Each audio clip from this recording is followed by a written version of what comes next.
Semen retention benefits, a transmutation of your life energy, masculinity, money, muscles, and real manhood. Written by Rich King. Narrated by Zero Fap Coach. Introduction. Ancient Forefathers on Masturbation. History of Masturbation. Ancient Egypt. The ancient Egyptians revered masturbation. Masturbation was considered a sacred practice that brought good fortune to the land. It was thought that doing so would result in a large supply of water and an excess crop harvest. There has almost certainly never been a more powerful metaphor for the male ego.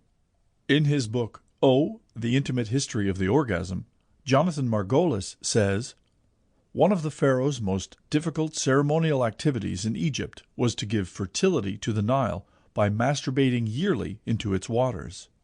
Women were not excluded from this tradition. According to history, Cleopatra was the female who came up with the first vibrator, a hollow gourd filled with angry bees. The majority of allusions in ancient Egypt, on the other hand, relate to male masturbation. The majority of historical records are written by men, and men's behaviors are given more weight than women's." Judaism view. According to a verse in the Torah, Judaism condemns male masturbation. However, according to Margolis, Jews masturbated despite the prohibition. Furthermore, according to philosophers Davies, Finkelstein, and Katz's book, The Cambridge History of Judaism, geography played a role in determining the Jewish attitude toward male masturbation. Historian scholars in Palestine thought that male and female seed led to the creation of a child during the rabbinic period, and were more tolerant of masturbation throughout this time. The Babylonian. The origins of an embryo were seen differently by Babylonian and Zoroastrian sages. As a result, they denounced masturbation as deserving of death, because the loss of semen, in and of itself, signifies the possible loss of life. Greek. According to Margolis, the ancient Greeks believed that male masturbation was an excellent cure for despair when women were absent.